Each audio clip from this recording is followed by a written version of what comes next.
Okay, so this is bonkers, and it's the type of thing that if like a libertarian show like ours was telling you, it would sound like some ridiculous conspiracy made up by libertarians. Like the government would never actually try to do this. But these are Governor Newsom's rules for Thanksgiving. I got 13 rules here. All right, let's see. You tell me. For the 13 original colonies. Yes, exactly. One for each. Okay. Now you tell me how many of these are reasonable. Okay. Rule number 1, no more than 3 households, including your own. If you have 3 married kids, only 2 of them are allowed to come. It's no big deal. Just the government telling you got to pick your favorite children who you can have Thanksgiving with. Okay. Totally reasonable so far. Number 2, make a list of all attendees and their contact information in case the government wants it. Yeah, okay. Now we're getting into the realm of outrageously creepy, and we're only up to rule number 2, so that's a little disturbing. Rule number 3, may not be indoors. So there you go. Just gotta enjoy a nice meal outside. Number 4, your guests may go inside briefly to use the bathroom as long as you sanitize it frequently. So it's really cool of you, Governor Newsom, to allow grandma to go piss if she has to. Can I shit out front with the homeless people? I mean, if I don't want to go in the house, can I just go on the street and join those guys? Well, don't worry. Due to Gavin Newsom's policies, there will be homeless people all around you while you're outside. You're basically having dinner with the homeless people. Rule number 5, any shade structure must be open on at least 3 sides. So doesn't seem like it's going to do much to block the sun if it's open on 3 sides. So you can't even be in the shade. It's like a sukkah. Yeah, sit right there in the fucking sun with your grandparents. All right. Rule number 6. Any chairs, your chairs must be at least 6 feet apart. Rule number 7. You must provide a hand washing or sanitizing station for your guests. Rule number 8. You should only use single serving food. No turkey or bowls of mashed potato or cranberry salad. So, you can still enjoy Thanksgiving. You just can't have your family there. You can't be close to them, and no turkey or mashed potatoes. But it's still a total, still Thanksgiving. All right. Rule number 9. If you must serve out of one dish, your guests may not help themselves. Really getting into the details there, Governor Newsom. Pretty particular regulation. I'd love to see people like just ratting out their uncle on social media. Like this guy took, just taking the picture. This guy took an extra serving. He took attention, Governor. We had him over as a guest in our home, and he took extra mashed potatoes straight from the dish. Please arrest my uncle. They're just turning people, like they're just begging people to be the fucking lamest kid in your 3rd grade. Governor, Uncle Gary went in for seconds, and he didn't wash. All right. Rule number 10. The designated person who is allowed to serve you must wash or sanitize their hands frequently and wear a face covering. Rule 11. Everyone must wear a face covering at all times except briefly while you eat, but you must sit 6 feet apart while you eat. And if you need to use an inhaler or for other urgent medical needs. Again, super cool of Governor Newsom. If it actually, he felt it had to be put into his rules that if you're having an asthma attack and you need your inhaler, we will allow it. As if you were just going to sit there and die, unless he had made that clear. And they were like, oh, thank you so much. You're being so cool to let little Timmy use his inhaler. Rule number 12, keep the gathering to 2 hours or less. Well, Governor Newsom, with all of these rules, I doubt anyone's going to want to do this for any more than 2 hours. But there's one more rule. Like, Also, at that point, what does it matter? That's also just, really? yeah. Rule 13, you should not sing or chant. Well, that's gay anyways. You shouldn't be doing that at a meal. Physical exertion is warned against. Now, I'll tell you, I've said this a few times over the course of this year, but if you are a libertarian, or forget even if you identify as a libertarian, if you even vaguely claim to somewhat support the loose idea of freedom and are somewhat skeptical of government authority, and you're not against this shit, then you're useless.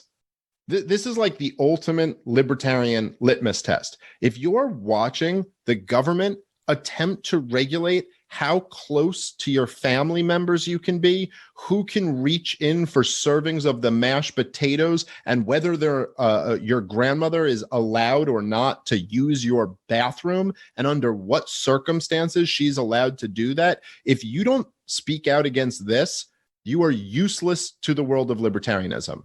Tell me where you think I'm wrong.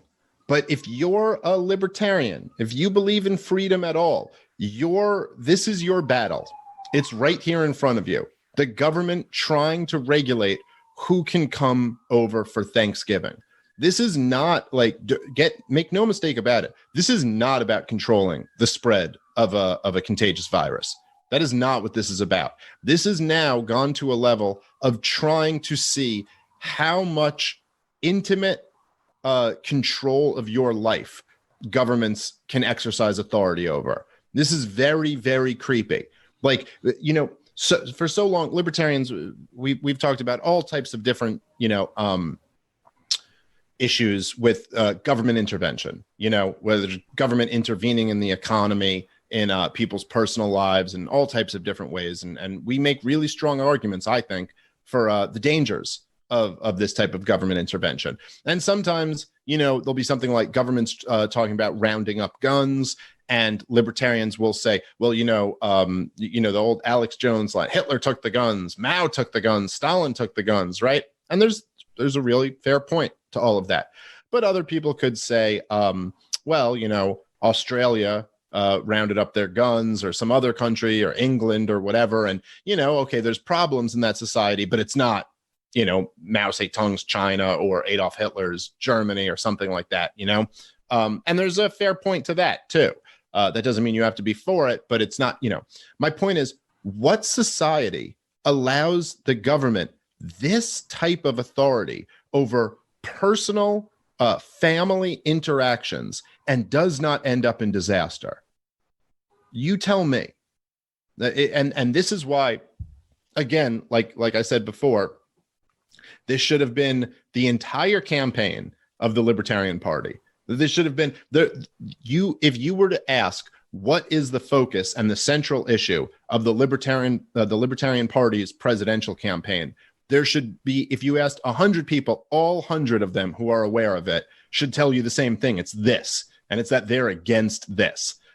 They're against the lockdowns. They're against the unconstitutional overreach of the state governments and all the craziness in the name of preventing a virus or controlling a virus or whatever. And I don't think most people, even most LP members, would tell you that. So that's a real problem. But man, I mean, this is like, we make jokes about it and shit, but this is some creepy fucking shit. And this is the type of thing that requires civil disobedience. What we need here, what California needs, even California, the bluest of blue states, they need people to just have fucking Thanksgiving, have a normal Thanksgiving. Don't listen to any of this shit. And to be honest, I have a feeling many people will.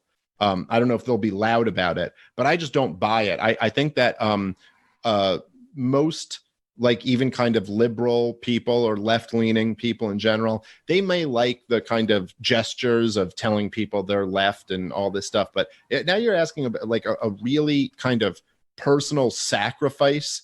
That you can't have a Thanksgiving dinner. You can't just be a normal person in the most like unnormal year. You can't have one normal moment with your family. I can't believe people are actually going to do this and follow these rules. Can you imagine people actually following these rules, Rob? Except for those 1 or 2 angry ladies that are just going to walk around taking pictures of other people at their Thanksgiving and angrily sitting at home with their cats. Except for those personalities. Yeah, and also, it's like you think about Nancy Pelosi with her mask off in the salon and all this stuff. It's the people writing these rules have no intention of following them themselves. I hope BLM gets out and protests and white people having Thanksgiving. You're not allowed to have Thanksgiving. You shouldn't be able to celebrate. And then they're being told that what they're doing is okay and doesn't spread the virus. So I hope we get protesters of Thanksgiving that Gavin, or what's the Newsom's first name? Gavin Newsom. Oh, his name is Gavin Newsom. And I hope he says that those people are right and that, you get nice people trying to eat in their backyards while people are yelling at them from the street. I wish somebody could get like Gavin Newsom's Thanksgiving on video recording. Oh, and it's just all of them. Oh my God. It's for sure going to be a big ass Thanksgiving. I'm sure he has no intention of following these rules. Or he might be, is he a mayor or a governor? Governor. He might be one of these hookery guys. Like he might not really have a family and just hangs out. Yeah, he might just hang out with a couple hookers on a holiday. You know what? You might be right about that. But there is something about these rules, like, and it's just true in general, where, all of these politicians who, they oppose school choice, but they send their kids to private schools, and they oppose gun rights, but they have armed security, and they're against, building a wall, but they live in a gated community. It's just so many of these type of things. But this is a different level. It's a more personal, more intimate level of sacrifice that they're asking from people.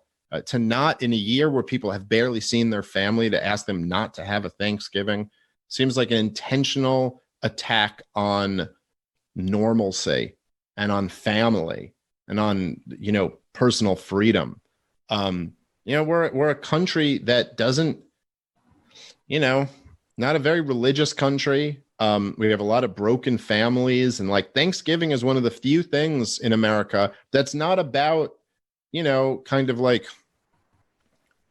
consumerism or commercialization or any of that shit. It's just like family getting together and gorging themselves. But I think it's really important, and it's so creepy. It's so creepy, the detail to which these rules, how imagine that board meeting where they're like, well, how long should they be allowed to stay at the house? And someone's like, well, I was trying to get rid of my guests within 2 hours. So why don't we make it 2 hours? Yeah. So I can tell the governor said. Can you imagine like the debates about some of these rules, like people who were trying to go further with it, and they're kind of like, all right, well, no pissing, no using the bathroom at all. And they're like, come on. I mean, what if someone really has to piss? And they go like someone was like, no taking your mask off. Like, well, what if someone has asthma and needs an inhaler? Like, no, die.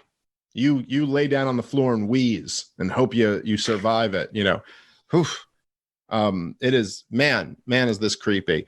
But in a way, I just got to think that there's no way people are actually going to follow this. Not to say no people, but there's no way in general, like most people are going to follow this shit. I don't know. It goes back to the question that I've been asking for months, which is just kind of like, to normal people in this country, like, is this what you want? Are you willing to do this? Are you willing to just live that? I mean, there's been these articles written about how even after we get a vaccine, we still can't go back to normal. And you're like, what the fuck? Like, how? I don't understand how people are even willing to contemplate accepting this. Like, oh, all right, I guess we'll just give up on life. I guess that's it. Fuck life. Well, I thought one of the best things Donald Trump said that man, I really loved it. I don't know if you saw it. It was this week when a reporter asked him, she said, how do you respond to the accusations from the Biden campaign that you're waving the white flag to the virus? What waving the white flag refers to giving up, surrendering. So basically the idea that Trump's just not fighting the virus anymore. He's given up trying to fight it.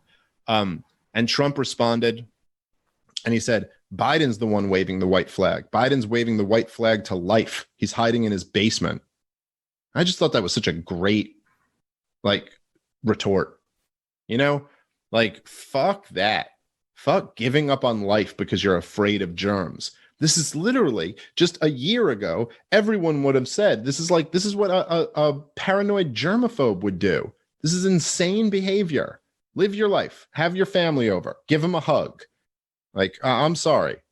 And if somebody in your family is at high risk or old and they don't want to come to Thanksgiving, fine. But like the rest of us need to live a normal life because you only get one of them. At least that's what I'm told. I don't know if that's true or not, but we only know for sure that you get one of them. And you're not going to keep me from some stuffing?